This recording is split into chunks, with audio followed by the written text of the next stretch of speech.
Hi everybody, I'm Crosbie from Finch Chevrolet in London, Ontario, Canada, and you're watching Cars and Crosby.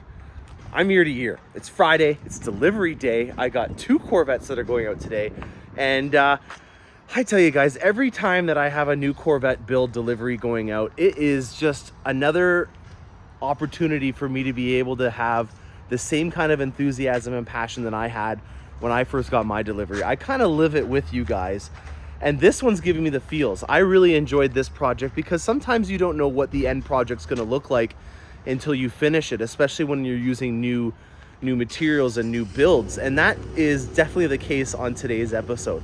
We have this Corvette that's gonna be going out, and then we have an old school 15 7-speed manual C7 that's going out as well. So I hope you guys enjoy this all delivery episode coming your way now.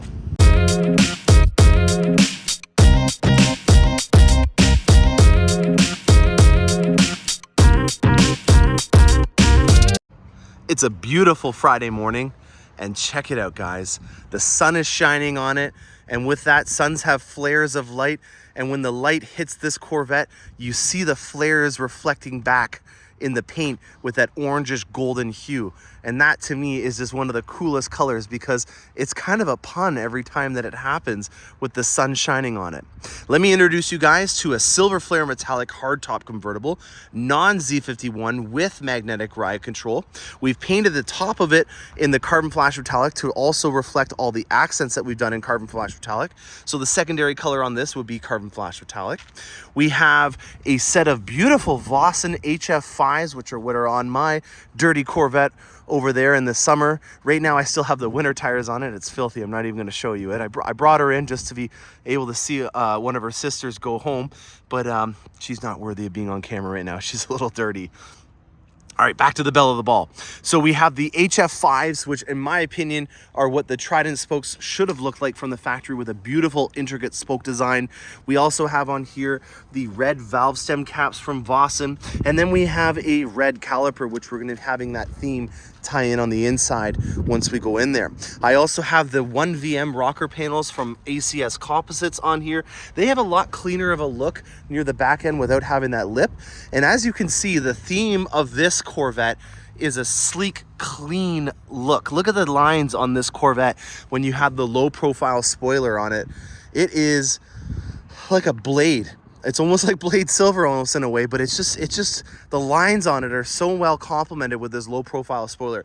This has got to be one of the most underrated features that I on paper was like, oh, this is gonna be, you know, not a cash grab because it wasn't even that much money, but I just was like, wow, this is, you know, an awful lot of money for just having a little bump on the back of it. But I tell you, if you're trying to go for a balanced look on a non-Z51 without having aggressive front splitters and stuff like that, and to get that clean, sleek look with the Corvette, I can't think of a better way to accent your Corvette. Now, this comes with the front splitter that comes standard with the Z51. That is a pitted plastic 3-piece splitter, so do not think that you're going to be getting the splitter like on my Corvette. This is a copy or a rendition of what the 5VM splitter is from GM. I know I wasn't going to show her, but just for the sake of seeing it, do not think that this is the splitter that you're going to get with your Corvette. It comes with the pitted plastic one. It's a nominal cost if you want to get it done at a later date. And most of you guys can do a little bonding moment with a child of yours or a spouse and being able to put it on in your driveway, because it takes about 15 minutes to do, and it's just using the OEM drill points from this front splitter to do it. So if you wanted to do an easy upgrade on your own and not have to come in and see me at the dealership, that's a good one to do it with, because it's about 15 minutes start to finish. Now, talked about the low profile spoiler. We talked about these beautiful Vossens that are on here. He went with a cost-effective route in making it so that it just used the original tires from this. So these are the all-season tires because this is a non-Z51. You'll see right away that it has a lot more aggressive drainage sipes on this. It's going to be able to handle the shoulder seasons, which are your May and June and September and October and November for the driving seasons in the north. Up in Canada, we obviously got to be prepared for that because at the beginning of this week, we got about 3 inches of snow. Who would have thought that this week was the same week that we got 3 inches of snow? But we did, and that's why we have these types of tires available. If he wants to use the original wheels that came from the factory to put a more aggressive set on, he could. or he could switch them back out and put a more aggressive set on his Vossens. As I feel like your fancy shoes come out in the summer, and you always get your workhorse shoes in the crummy seasons when the weather's bad and you're gonna get stuff on them. So if I was him, maybe in the future, if he wanted to get a more aggressive set, I would swap the rubber bands on here one time and one time only, because again, these are low profile, run flat tires, and they're not very good at being taken off and put on multiple times. You really only wanna do it once or twice, because you will ruin the integrity of the sidewall, and it doesn't matter how skilled the individual is that's putting them on, you're putting a lot of stress on that sidewall, and those sidewalls are reinforced to be able to handle high speeds, because this is a 102 Y rated tire, I believe. Let's just see before I make a mistake here. The rating is for your speed, and shouldn't it's a 99 Y rated tire, which is still pretty fast. I think it's like 155 miles that you can go on a 99 Y rated tire. And then also just for the fact that if you had a flat tire or you went over something, that you're not going to have a blowout because the sidewall was compromised in its integrity. I can't get enough of this paint color. I know from the color on paper or a configurator, you know, people are like, oh, it's just silver. This looks like a rental car. You know, Enterprise looks like they probably ordered 5,000 of these. It's not. This is not a rental car color.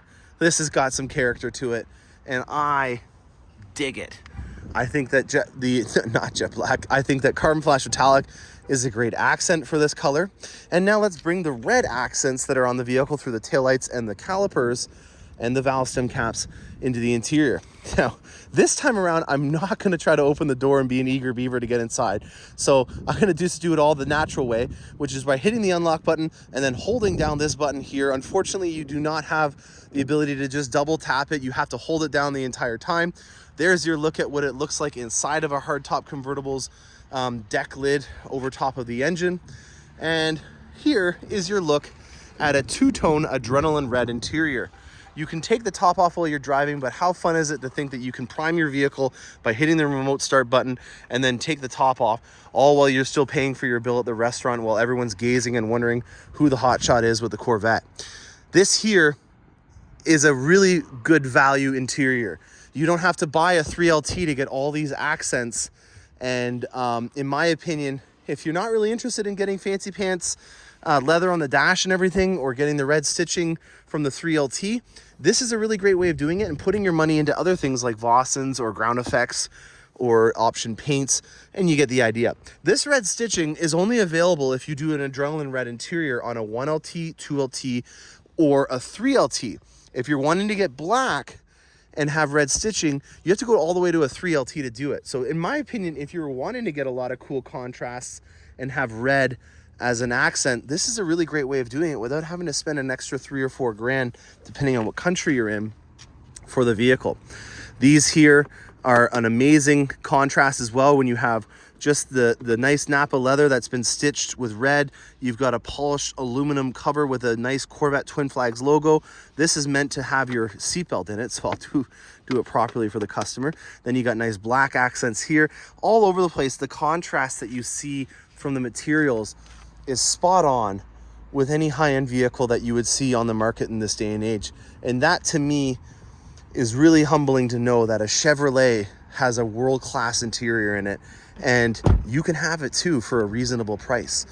In terms of features that are on this, the biggest option that we put onto it, other than the hardtop, is the magnetic ride control. And I know that that's a sensitive topic for some people that are watching this and planning on ordering right now, because that's one of the latest victims that we've had to the part shortage. It's basically a massive computer and a lot of telemetry and reading a lot of different metrics, and I'm not surprised to see that this is the victim of our latest part shortage because of how complex this system is. It's unfortunate because it's one of the most proprietary things that, in my opinion, makes the Corvette unique and amazing. It's something that we have developed in-house, and we outsource this technology to other vehicles such as Porsches and Ferraris and Lamborghinis.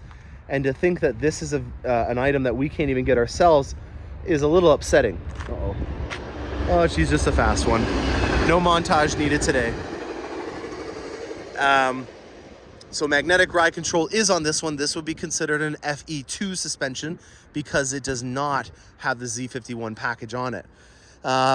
So mag ride we got on this one. We've got nice little accents on it, low profile spoiler, base wheels were on it, but you know why now. We put the ACS ground effects on it. Two-tone interior is a nominal cost. I believe it's 495 Canadian. And well, the 2LT, which is another decent upgrade. If you guys don't know what the 2LT is, it comes with all the creature comfort items that come on a C8 Corvette. So we're just gonna go quickly through them. We got our Bose Performance Series sound system on here, that's part of it. The memory seats are part of it. Your heads-up display, which is right over here, is part of it. Your motion sensors for if you have your top off and you're going in to get some groceries or something. Your Bose Performance, oh, we already talked about that one. The Gt2 seats are also an upgrade. They're not part of the 2LT option, even though they both end in a 2. What else? The front lift is also an option that's on this one. That did see a price increase, but it is a great option if you're in a new development and they have a lot of aggressive curbs in the area. Oh yeah, that's about it on this one. Well, wave goodbye to it, guys. I don't have the send-off pad or anything like that, like Furman and Conti do, but maybe we'll come up with something. The Crosbie, I don't know. I'm just kind of thinking on the spot if I could say come up with a trademarked farewell to these Corvettes, and I haven't thought anything as of yet. If you can think of a trademark farewell that has something to do with Crosbie, I don't know if I'm letting this get to my head or something like that, but it might be something fun to do on the channel, because it seems pretty fun. I would almost want to buy a car off of Rick Conti just to get the send-off pat done. It seems pretty fun. Now over here is an old school cool. And I say that this because this is a blank slate. This is a blank canvas for anybody that is looking at getting into a Corvette. This is as entry level as it gets. This is a 1LT 2015, so it's a round bottom. If you guys are wanting to know what that reference is to, back in 2016, they changed components of the interior, including the 3LT option got a lot more aggressive, and the steering wheel went from being a round bottom to a flat bottom to help out with your clearance from your legs. So this is a round bottom, as I call them. Anything that's a 14 or a 15 will be that. There's a lot of room to grow on this. This gentleman has never had a sports car before, and I have a lot of respect for him getting into this specific vehicle and then wanting to go through the courses. You know, you don't go baptism by fire on all things in life, and I respect the fact that this individual is getting into it with a manual 7-speed from the C7 generation. You know, your horsepower isn't that much different from the fully loaded versions of the Z51. I think it was about a 10 horsepower difference when you got the dry sump and the performance exhaust or the MPP. And with this vehicle, I see a lot of opportunity, whether this owner does it or the next one, to be able to, you know, throw a supercharger on it, get some cool wheels, throw an exhaust and intake. You know, the possibilities are endless, and the costs on these types of items, in my opinion, are pretty nominal when you look at what you can get for your fun per dollar on C7 performance parts. These are Michelin Pilot Super Sports, so these are the older version of what we have now, which is the Pilot Sport 4S. They didn't have an all-season version on the C7 generation, so you could potentially put these all-season tires on a C8, and it would probably be a little bit better. I don't know for sure if the Pilot Super Sport and the all-season 4S's will be different, but this is the Z51 tire, which is a Pilot Sport 4S. It's just a little bit more aggressive, and it handles better in the temperatures that are above 7 degrees out. So these have a compound in them that are more favorable for colder conditions. They won't wear out as fast. If you have a winter tire on your vehicle, it's not a good idea, or an all-season tire, to do it in the summer months when it's really hot out, because you'll wear out your tire about 20 to 30% faster than if you had a tire compound that was rated for cold weather. So we've got a blank slate in terms of upgrades that we could do, and not trying to insinuate that this guy needs to do it in any way, but this is what I see when I look at a car like this. You know, spending a couple grand on getting some things to let it breathe better, maybe putting some nice shoes on it, and there you go. You got yourself a weapon with some style. I hope you guys enjoyed this episode. I love doing deliveries, but I need to get to my customers and make sure that they have the best possible experience. So the main event of what I'm doing today still has to become, I wanted to let you guys in on what I do. If you're interested in joining the Cars and Crosby experience, let me know in the comment section. Give me a question and I'll have it answered for everybody. I do have a waiting list for my C 8 Corvettes. So if you're looking to get on that list, it is a little long right now, but I have C7s that are available. I have right now a Watkins Glen Z51 in a manual transmission. I have a C6 Grand Sport with 33K on it, and then I have a Grand Sport automatic with crazy Cup 2 tires that you saw in the last episode, and you will also see featured in an evaluation episode that I filmed when I was seeing it for the first time. I'm Morgan Crosbie from Finch Chevrolet. Happy motoring.